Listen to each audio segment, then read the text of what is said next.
Hi friends, ನಮ್ಮ YouTube ಚಾನೆಲ್ಗೆ ಸ್ವಾಗತ. ಇವತ್ತು ನಾವು ಒಂದು ಆಸಕ್ತಿದಾಯಕ ವಿಷಯದ ಬಗ್ಗೆ ಮಾತನಾಡಲಿದ್ದೇವೆ.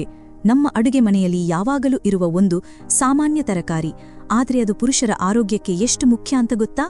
ಹೌದು, ನಾನು ಮಾತನಾಡ್ತಿರುವುದು ಈರುಳ್ಳಿಯ ಬಗ್ಗೆ. ಈರುಳ್ಳಿ ಯಾಕೆ ಇಂಪಾರ್ಟೆಂಟ್? ಇದರ ಇಂದಿನ ಸೀಕ್ರೆಟ್ಗಳೇನು? ಬನ್ನಿ ಒಟ್ಟಿಗೆ ತಿಳಿಯೋಣ. ಈರುಳ್ಳಿ ನಮ್ಮ ಆಹಾರದಲ್ಲಿ ರುಚಿಯನ್ನು ಹೆಚ್ಚಿಸುವುದಷ್ಟೇ ಅಲ್ಲ, ಇದರಲ್ಲಿ ಹಲವಾರು ಆರೋಗ್ಯ ಪ್ರಯೋಜನಗಳಿವೆ, ವಿಶೇಷವಾಗಿ ಪುರುಷರಿಗೆ. ಈರುಳ್ಳಿಯಲ್ಲಿ ಆಂಟಿಆಕ್ಸಿಡೆಂಟ್ಗಳು, ವಿಟಮಿನ್ಗಳು ಮತ್ತು ಖನಿಜಗಳಿವೆ. ಇವು ದೇಹವನ್ನು ಫಿಟ್ ಆಗಿಡಲು ಸಹಾಯ ಮಾಡುತ್ತವೆ. 1. ಹಾರ್ಮೋನುಗಳನ್ನು ಸಮತೋಲನಗೊಳಿಸುತ್ತದೆ. ಈರುಳ್ಳಿಯಲ್ಲಿ ಕ್ವೆರ್ಸೆಟಿನ್ ಎಂಬ ಆಂಟಿಆಕ್ಸಿಡೆಂಟ್ ಇದೆ. ಇದು ಪುರುಷರಲ್ಲಿ ಟೆಸ್ಟೋಸ್ಟಿರೋನ್ ಮಟ್ಟವನ್ನು ಸಮತೋಲನಗೊಳಿಸಲು ಸಹಾಯ ಮಾಡುತ್ತದೆ. ಇದರಿಂದ ಶಕ್ತಿ, ಸ್ನಾಯುವಿನ ಬಲ ಮತ್ತು ಒಟ್ಟಾರೆ ಫಿಟ್ನೆಸ್ ಹೆಚ್ಚುತ್ತದೆ. 2. ಹೃದಯದ ಆರೋಗ್ಯಕ್ಕೆ ಒಳ್ಳೆಯದು. ಈರುಳ್ಳಿಯಲ್ಲಿ ಸಲ್ಫರ್ ಸಂಯುಕ್ತಗಳಿವೆ.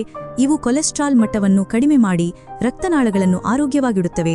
ಪುರುಷರಿಗೆ ಹೃದಯ ಸಂಬಂಧಿತ ಸಮಸ್ಯೆಗಳ ಅಪಾಯವನ್ನು ಈರುಳ್ಳಿ ಕಡಿಮೆ ಮಾಡಬಹುದು. 4. ಪ್ರತಿರಕ್ಷಣಾ ಶಕ್ತಿಯನ್ನು ಹೆಚ್ಚಿಸುತ್ತವೆ. ಈರುಳ್ಳಿಯಲ್ಲಿ ವಿಟಮಿನ್ ಸಿ ಮತ್ತು ಇತರ ಆಂಟಿಆಕ್ಸಿಡೆಂಟ್ಗಳು ಇಮ್ಯೂನ್ ಸಿಸ್ಟಮ್ಗೆ ಬೂಸ್ಟ್ ಕೊಡುತ್ತವೆ. ಇದರಿಂದ ಸೀಸನಲ್ ಫ್ಲೂ, ಶೀತ, ಇನ್ಫೆಕ್ಷನ್ಗಳಿಂದ ರಕ್ಷಣೆ ಸಿಗುತ್ತದೆ. 4. ಪ್ರಾಸ್ಟೇಟ್ ಆರೋಗ್ಯಕ್ಕೆ. ಈರುಳ್ಳಿಯ ಆಂಟಿ ಇನ್ಫ್ಲಮೇಟರಿ ಗುಣಗಳು ಪ್ರಾಸ್ಟೇಟ್ ಗ್ರಂಥಿಯ ಆರೋಗ್ಯವನ್ನು ಕಾಪಾಡಲು ಸಹಾಯ ಮಾಡುತ್ತವೆ. ವಯಸ್ಸಾದಂತೆ ಪುರುಷರಿಗೆ ಈ ಸಮಸ್ಯೆ ಸಾಮಾನ್ಯ, ಆದರೆ ಈರುಳ್ಳಿ ಇದಕ್ಕೆ ಒಂದು ನೈಸರ್ಗಿಕ ಪರಿಹಾರ. ಈಗ ಒಂದು ಪ್ರಶ್ನೆ: ಈರುಳ್ಳಿಯನ್ನು ಹೇಗೆ ತಿನ್ನಬೇಕು? ಕಚ್ಚಾ ಈರುಳ್ಳಿಯನ್ನು ಸಲಾಡ್ನಲ್ಲಿ ತಿನ್ನಿ, ಏಕೆಂದರೆ ಇದರಿಂದ ಎಲ್ಲಾ ಪೋಷಕಾಂಶಗಳು ಉಳಿಯುತ್ತವೆ.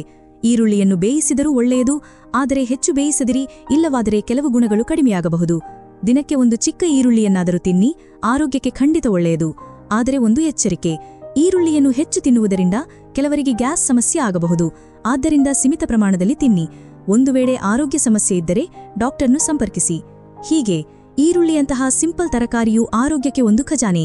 ಇವತ್ತಿನಿಂದ ಈರುಳ್ಳಿಯನ್ನು ನಿಮ್ಮ ಡಯಟ್ನಲ್ಲಿ ಸೇರಿಸಿ ಆರೋಗ್ಯವಾಗಿರಿ. ಈ ವಿಡಿಯೋ ಇಷ್ಟವಾದರೆ ಲೈಕ್ ಮಾಡಿ, ಶೇರ್ ಮಾಡಿ ಮತ್ತು ನಮ್ಮ ಚಾನೆಲ್ಗೆ ಸಬ್ಸ್ಕ್ರೈಬ್ ಮಾಡಿ.